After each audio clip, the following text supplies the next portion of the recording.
বিসমিল্লাহির রহমানির রহিম। মাননীয় সংসদ সদস্যবৃন্দ, আসসালামু আলাইকুম। ফ্যাসিবাদের নির্মমতার শিকার অসংখ্য মানুষের কান্না আর হাজারো প্রাণের আত্মত্যাগের মধ্যে দিয়ে অবশেষে আজ থেকে পুনরায় যাত্রা শুরু হতে যাচ্ছে জনগণের ভোটে জনগণের কাছে জবাবদিহিমূলক সত্যিকার অর্থে জনপ্রতিনিধিশীল জাতীয় সংসদ। বাংলাদেশের জাতীয় সংসদের রাজনীতির এই ঐতিহাসিক মুহূর্তে আমি আল্লাহর দরবারে শুকরিয়া জানাই, যার অশেষ রহমতে আমরা একটি ন্যায়ভিত্তিক গণতান্ত্রিক মানবিক বাংলাদেশ প্রতিষ্ঠার লক্ষ্যে যাত্রা শুরু করতে পেরেছি। 1971 সালের স্বাধীনতা যুদ্ধের থেকে শুরু করে 2024 সালের দেশ এবং জনগণের স্বাধীনতা রক্ষার যুদ্ধ সহ এই পর্যন্ত দেশে গণতন্ত্র এবং মানুষের অধিকার প্রতিষ্ঠার সংগ্রামে যারা শহীদ হয়েছেন, ত্রয়োদশ জাতীয় সংসদ শুরুর এই যাত্রা লগ্নে আমি তাদেরকে কৃতজ্ঞতার সঙ্গে স্মরণ করছি। এই আন্দোলন সংগ্রামে যেসব মায়েরা তাদের সন্তান হারিয়েছেন, যেসব সন্তানেরা তাদের প্রিয়জন হারিয়েছেন, যেসব পরিবার তাদের সন্তান স্বজন হারিয়েছেন, যেসব আহত মানুষকে তাদের স্বাচ্ছন্দ্যের জীবন হারাতে হয়েছে, যেসব মানুষগুলো নির্যাতন, নিপীড়ন, রাজনৈতিক হয়রানি কিংবা মিথ্যে মামলা শিকার হয়ে সর্বস্ব হারিয়েছেন, আমি তাদের সকলের অবদানকেও কৃতজ্ঞতার সঙ্গে স্মরণ করছি।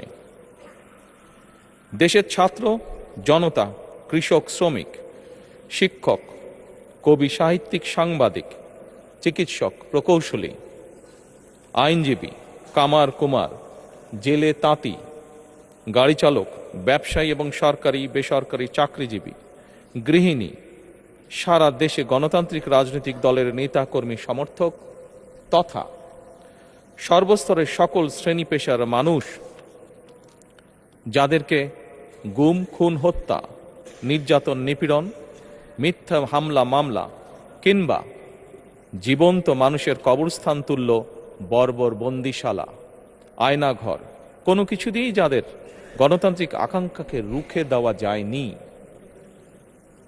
যাদের সাহসী ভূমিকায় দেশে পুনরায় গণতন্ত্র ফিরে এসেছে, আমি ত্রয়োদশ জাতীয় সংসদের এই যাত্রা লগ্নে দেশের স্বাধীনতা প্রিয় গণতান্ত্রিকামী বীর ছাত্র জনতাকে জানাই অভিনন্দন।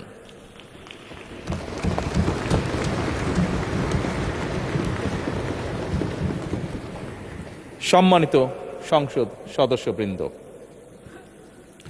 দেশনেত্রী মরহুমা বেগম খালেদা জিয়া জনগণের অধিকার প্রতিষ্ঠায় দেশে সংসদীয় গণতন্ত্র প্রতিষ্ঠা করেছিলেন, সংসদীয় গণতন্ত্রকে প্রাতিষ্ঠানিক রূপ দিয়েছিলেন। সেই গণতন্ত্রকে প্রহসনের রূপ দিয়ে জাতীয় সংসদকে হাস্যরসের খোরাকে পরিণত করা হয়েছিল। দেশে তাবিদারি শাসন শোষণ কায়েম করা হয়েছিল। দেশে সংসদীয় গণতন্ত্র এবং জনগণের অধিকার পুনঃপ্রতিষ্ঠা করার জন্য দেশনেত্রী বেগম খালেদা জিয়া জীবনের শেষ দিন পর্যন্ত লড়াই করেছেন। জীবনে কখনোই স্বৈরাচার কিংবা ফ্যাসিবাদের সঙ্গে আপোষ করেননি। দেশে আজ থেকে আবারও সেই কাঙ্ক্ষিত সংসদীয় গণতন্ত্রের যাত্রা শুরু হলো, আলহামদুলিল্লাহ।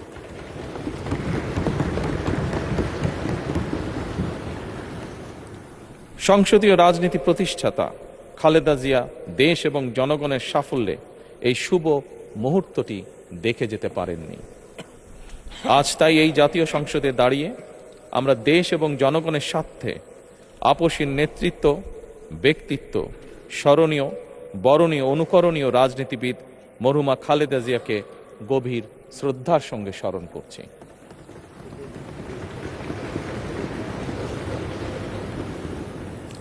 সম্মানিত সংসদ সদস্যবৃন্দ, দেশে বহুদলীয় গণতন্ত্রের প্রবক্তা এবং প্রবর্তক, স্বাধীনতার ঘোষক শহীদ প্রেসিডেন্ট জিয়াউর রহমানের একটি উক্তির কথা আপনাদের সামনে আমি স্মরণ করতে চাই। তিনি বলেছিলেন, জনগণই যদি রাজনৈতিক দল হয় তাহলে আমি সেই দলেরই আছি। অর্থাৎ ব্যক্তি কিংবা দলের স্বার্থ নয়, জনগণের স্বার্থই সবচাইতে বড়। এটাই বিএনপির রাজনীতি।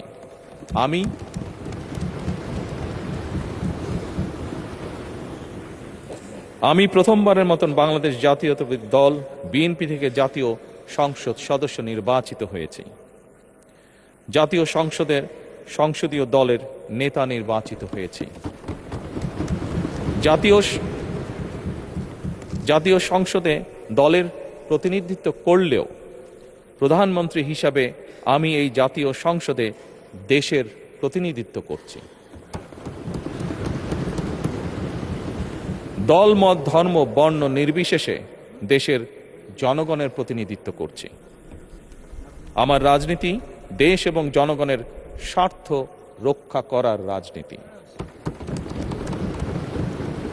বিএনপির রাজনীতি জনগণের জীবন মান উন্নয়ন এবং স্বনির্ভর বাংলাদেশ গড়ার রাজনীতি। প্রতিটি পরিবারকে স্বনির্ভর করাই আমাদের রাজনীতির লক্ষ্য। প্রতিটি পরিবারকে স্বনির্ভর করার মাধ্যমেই বিএনপি একটি স্বনির্ভর, সমৃদ্ধ, নিরাপদ, গণতান্ত্রিক বাংলাদেশ প্রতিষ্ঠা করতে চায়। এই লক্ষ্য অর্জনে আমি জনগণের সমর্থন এবং সহযোগিতা চাইছি। এই মহান জাতীয় সংসদে সকল দলের নির্বাচিত প্রতিজন সংসদ সদস্যের সমর্থন এবং সহযোগিতা আশা করছি।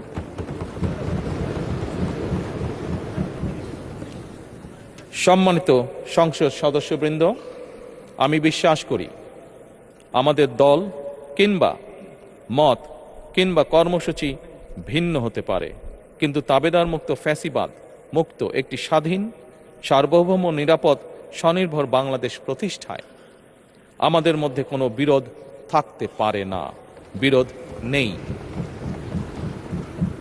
জাতীয় সংসদকে জাতীয় কর্মকাণ্ডের কেন্দ্রবিন্দু না করে বিতাড়িত ফ্যাসিস্ট সরকার জাতীয় সংসদকে অকার্যকর করে ফেলেছিল।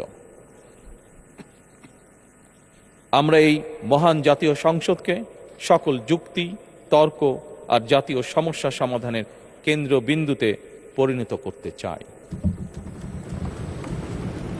সম্মানিত সদস্যবৃন্দ, নতুন সংসদ যাত্রা শুরু করার সময় সংসদের সাবেক স্পিকার কিংবা ডেপুটি স্পিকার উপস্থিত থাকার কথা ছিল, কিন্তু পতিত, পরাজিত, বিতাড়িত ফ্যাসিস্ট সরকারের জনবিরোধী এবং গণবিরোধী কর্মকাণ্ডের ফলে যে জনরোষ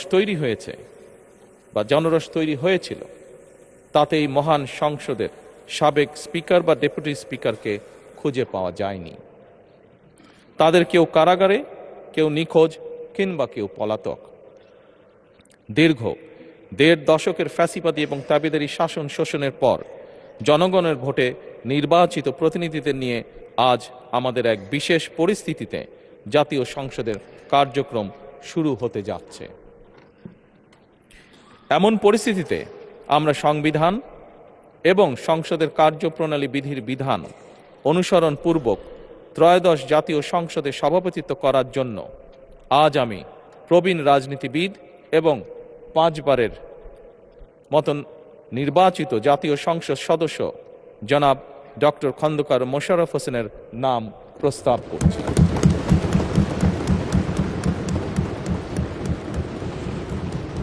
সম্মানিত সংসদ সদস্যবৃন্দ, আমাদের সংসদীয় রীতিনীতির ইতিহাসে এই ধরনের পরিপ্রেক্ষিত নজিরবিহীন নয়।